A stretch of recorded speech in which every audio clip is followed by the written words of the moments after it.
Welcome to Create More Intimacy, a podcast for men. I'm Elisa Stoddard, and I help successful men stop chasing sex and start building real connection so they finally feel close, connected, and wanted again. There is something I see over and over again with men I work with, and it genuinely surprises them when we slow it down and look at it. They believe that not bringing something up will smooth things over. They believe that staying quiet when they feel hurt or disappointed or disconnected is the mature thing to do. They believe that if they don't poke the tension here, it will settle on its own. And for a while, sure, it seems like it works. Because there is no big fight, no big dramatic blow up, no ultimatums, and life does keep moving. Schedules do get handled. Responsibilities are met. And from the outside, nothing is wrong, or so it seems. And yet, the distance doesn't shrink. The intimacy does not return. And the roommate dynamic quietly grows. That's the part that catches them off guard, because in their mind, they've been trying to protect the relationship. They've been trying to keep things steady. So when they look around, even years later, they think, why do I feel so alone in my own marriage? It just doesn't add up for them. Today, I want to connect the dots that most men have never had the chance to connect. Welcome to episode 45, Why Avoiding Conflict is Creating Distance in Your Marriage. If we slow this down, the avoidance actually makes a lot of sense. Most men were never taught how to have difficult conversation in a way that felt safe, either for them or for her. Some of you grew up in homes where conflict meant someone was angry for days. Some of you learned that if you said the wrong thing, you'd be shut down, criticized, dismissed. Some of you learned that when tension rises, someone leaves the room or leaves the relationship. So you adapted. You became steady. You became controlled. You learned to manage yourself. And those early lessons have followed you into adulthood. Now, when you feel disappointed or disconnected in your marriage, your nervous system doesn't say, lean in. It says, be careful. Because somewhere inside, difficult conversations still equal someone will be mad at me. I might be wrong. My voice might not matter. This could get worse. So instead of risking that, you smooth it over. You tell yourself you're just choosing peace. And again, in the short term, it does work. But here's the logical conclusion most men never connect. If you don't talk about what hurts, you don't reveal where you're vulnerable. And if you don't reveal where you're vulnerable, you don't create new places to connect. You are protecting yourself from rejection, but you're also blocking the intimacy you most want. Let me tell you about a pattern I see quite frequently. A man comes to me very frustrated about the lack of physical intimacy in his relationship. That's usually the presenting issue. He feels rejected. He feels unwanted. He feels confused about how things went from passionate and connected to distant and obligatory. He'll say something like, I don't understand. I'm not a jerk. I don't yell. I provide. I help. I've tried backing off so that I don't pressure her. I thought that all of those things would make it better. And what he doesn't realize is that while he has backed off physically, he has backed off emotionally too. When he feels hurt, he doesn't say it. When he feels lonely, he doesn't admit it. When he feels disappointed, he keeps it to himself because he doesn't want to be the one who needs too much. So instead of expressing the vulnerability underneath the frustration, he expresses very little at all. From his point of view, he's reducing pressure. From her point of view, he's becoming harder and harder to reach. He complained about feeling unappreciated, and that is real. He does want appreciation. He wants to feel valued. He wants to feel chosen. But he rarely shows the softer layer underneath that complaint. He doesn't say the "I miss you" part. He doesn't say, "I feel insecure when we don't connect." He doesn't say, "I'm scared that we're drifting." He stays composed and controlled and assumes that if he doesn't make it a problem, it will become one. And then he's genuinely surprised when the emotional disconnection grows. Because what he hasn't connected yet is this: physical intimacy is deeply tied to emotional safety and emotional presence. If you are not sharing where you are vulnerable, if you are not inviting your partner into your internal world, then over time, you are not building friendship. You aren't building closeness. You are coexisting. And when you coexist long enough, the roommate dynamic is not a mystery. It is a predictable outcome. Over time, something really subtle begins to happen. He continues to notice the lack of physical intimacy. That's the part he can see. That's the part he feels most sharply. He experiences it as rejection, and that rejection stings. It activates something old, something very tender, something he would rather not look at too closely. So instead of saying, "This hurts," he says less. He pulls back just a little. He becomes a little more self-contained. He tells himself he won't ask as often. He won't initiate as much. He won't set himself up to be turned down again. And on the surface, that looks like restraint. But underneath, what it really is self-protection. Self-protection, when it goes on long enough, becomes emotional distance. What many men don't see is that their partner feels that distance long before they've consciously recognized it themselves. She may not be able to name it clearly, but she feels that he is less available, less open, and less warm, less inviting. It's very difficult to feel drawn towards someone who feels guarded.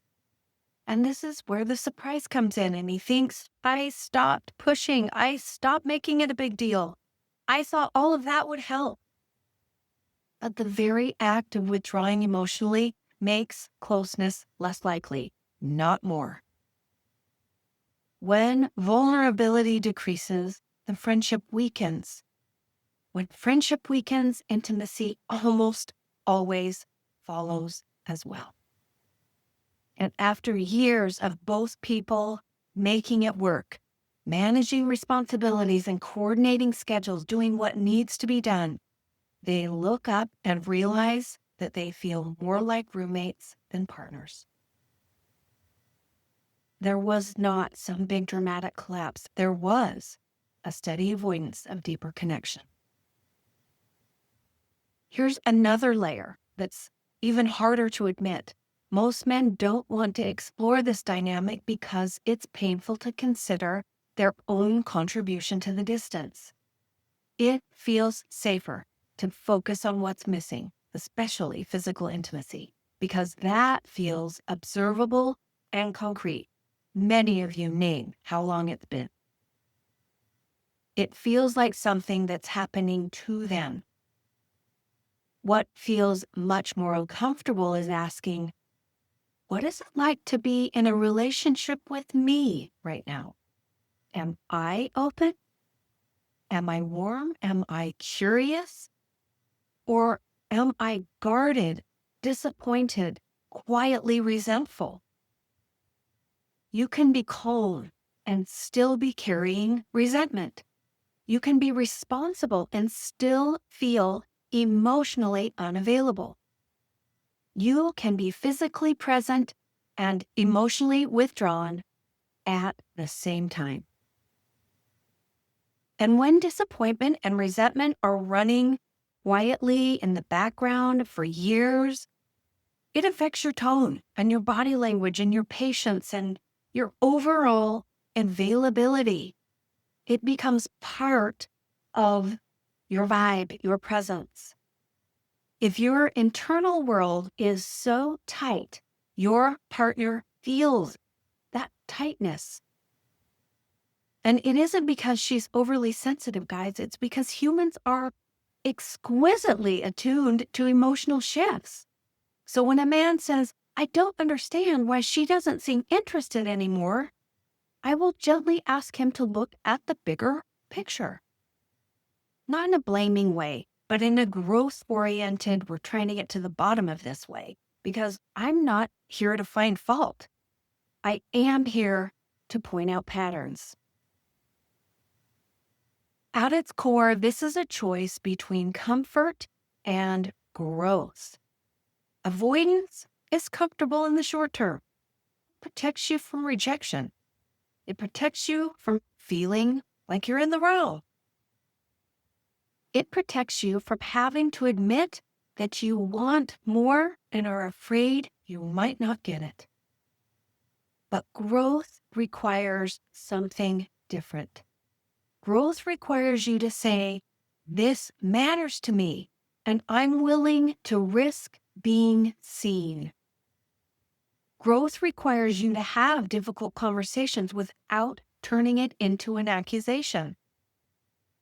Growth requires you to tolerate the discomfort of not knowing how it will land.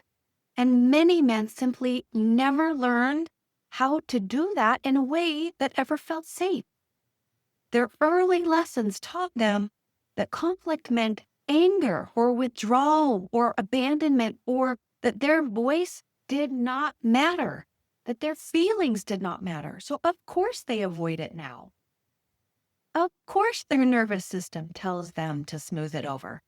The avoidance makes sense in that context. But the logical conclusion of long-term avoidance is loneliness. Status quo feels stable. But stable and lonely is not the marriage you actually want. You don't want a roommate. You want connection. You want to feel wanted. You want to feel appreciated and chosen. And the path back to that is not more restraint. It's emotional growth. When most men hear the word leadership, they think about responsibility for outcomes. They think about guiding a team, making decisions, setting direction, solving problems. And many of you are very good at all of those skills. At work, your voice carries weight. Your decisions matter. When something isn't working, you step in, assess the variables, and then take action, and people follow. But intimacy doesn't respond to that type of management. Your marriage is not a team you direct. It is a relationship that you participate in. And what's missing in this pattern of avoidance isn't stronger leadership over her. It's stronger leadership of yourself. Self-leadership means noticing when you feel hurt instead of converting it into silence. It means acknowledging when you feel insecure instead of pretending you don't care. It means recognizing when you're telling yourself a story about what she thinks or feels and being willing to test that story instead of living inside of it, living in your head. It means admitting first to yourself, I am avoiding this because I don't want to feel rejected. That is a powerful moment. Because once you start to see that clearly, then you stop pretending that silence is maturity. You see it for what it is, protection. And protection is not the same as connection. Self-leadership is the ability to sit with your discomfort long enough to choose growth instead of defaulting to habit.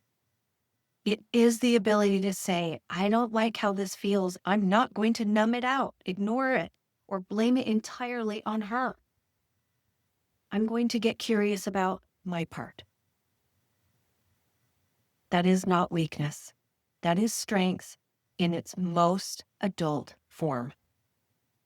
The reason this pattern is so persistent is because avoidance works just enough to keep you stuck. It prevents the immediate sting of rejection. It prevents the immediate discomfort of being wrong. It prevents the immediate tension of hard conversation. So your nervous system gets reinforced. It says, see, that was safer. But over months and years, the costs compound. You share less, you risk less, you soften less. And then you look up and feel lonely in a marriage that looks functional only on paper. And you're surprised because you genuinely thought you were protecting it. If you recognize this pattern in your marriage, I don't want you to hear blame from me. I want you to hear this as an opportunity, because the fact that you've been avoiding doesn't mean your marriage is doomed. It means you've been operating from old lessons that once helped you survive, but survival is not the same as building connection at this point. If you want something different, you cannot keep choosing old, comfortable patterns. You have to choose growth. Growth looks like learning how to have difficult conversations without turning them into battles. It looks like building the emotional skill set you weren't ever taught. You probably never observed it in your home growing up either. It looks like tolerating the vulnerability of saying, this matters to me, even when you're not sure if she'll accept it. That's the self-leadership growth I'm talking about. And it changes the tone of a marriage faster than you might think. Because when you stop preemptively rejecting yourself, you give the relationship a chance to respond differently. If you're tired of feeling like a roommate and you're ready to grow instead of staying in old patterns that are comfortable, that's the work that we could do together. You don't need more management strategies. You need a new way of leading yourself. There's something that most men don't realize about intimacy, and it isn't intuitive necessarily. Desire doesn't grow in emotional distance. It grows in emotional safety. And emotional safety does not mean the absence of conflict. Okay, I'm going to say that again. Emotional safety does not mean the absence of conflict. It means the presence of honesty without punishment. When you avoid difficult conversations, you think you're reducing pressure, but what often happens instead is that you create ambiguity. Your partner can feel that. They feel like something's off. She can sense the disappointment that you are not naming. She can feel the withdrawal you're not acknowledging. When hurt goes unspoken, it really disappears. Hardened hurt changes your energy. Sure, you might not be yelling. You might not be criticizing, but you might be less playful and less warm and less engaged, less emotionally available. Intimacy requires that type of openness, not as a performance and not productivity, not silently enduring here. Openness. If you want to feel desired, you have to be someone who is emotionally present enough to be known. This is where many high-functioning, high-achieving men get stuck. You're comfortable in the problem-solving part. You perform well and you're comfortable being very competent. But you're not always comfortable being emotionally exposed. So instead of saying, I feel insecure when we don't connect physically, you say nothing. Instead of saying, I miss feeling close to you, you withdraw a little. And from her perspective, the withdrawal can feel like pressure without context, without words to make sense of it. It can feel like expectation without the connection. It can feel like you want something from her, but you're not actually inviting her into you. That's not attractive. Not because she's withholding, because attraction is relational. It is very difficult to feel desire towards someone who feels emotionally guarded. And the painful irony is this: the more you protect yourself from rejection, the less emotionally available you become. The less emotionally available you become, the less safe she feels. The less safe she feels, the harder desire is to access. And then you experience more rejection, which reinforces your original tendency to avoid.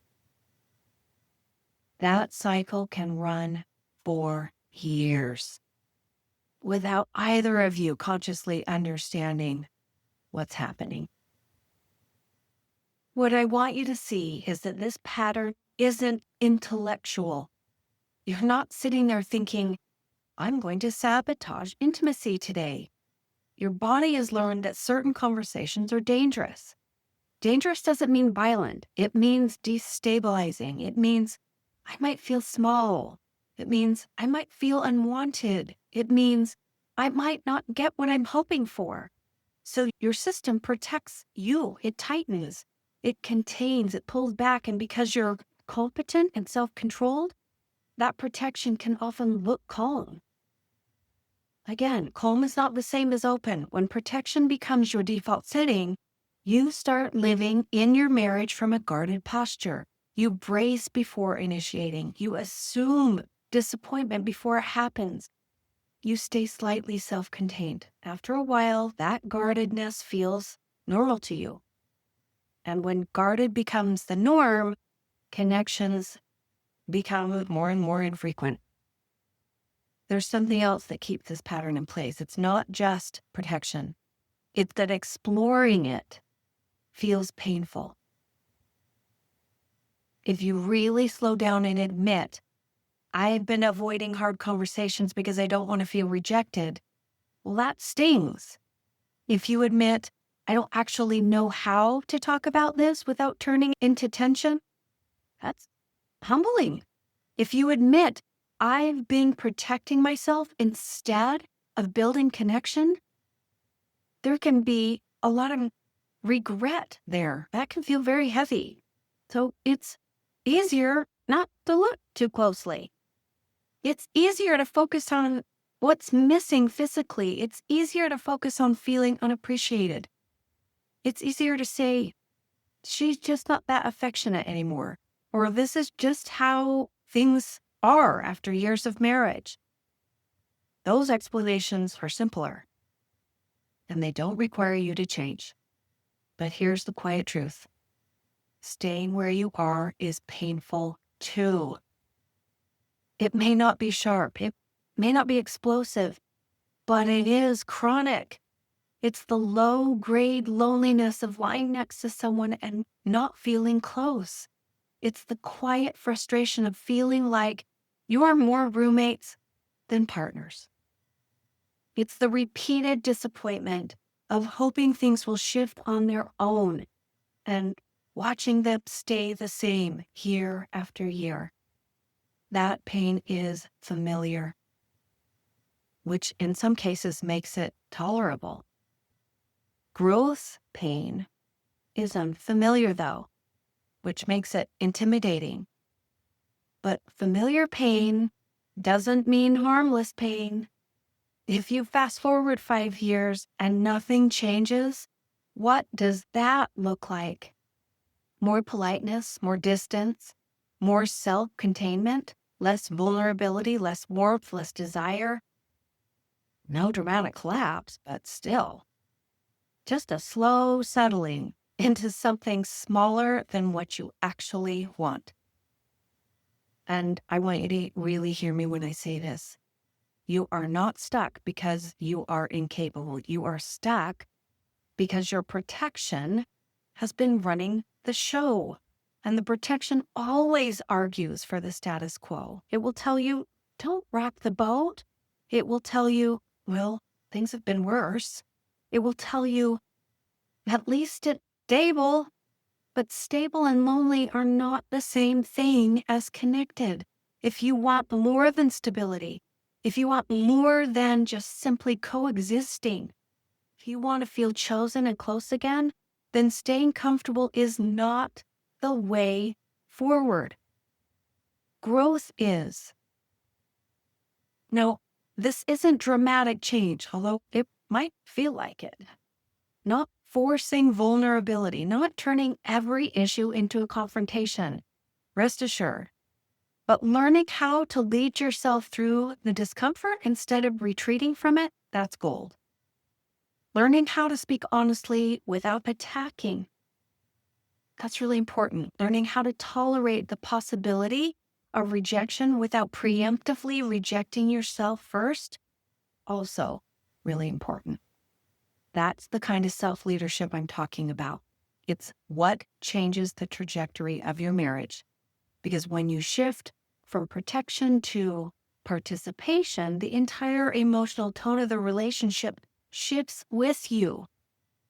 Now, granted, it's not overnight and it's not magically easy, but steadily it moves the needle. And here's the most hopeful part.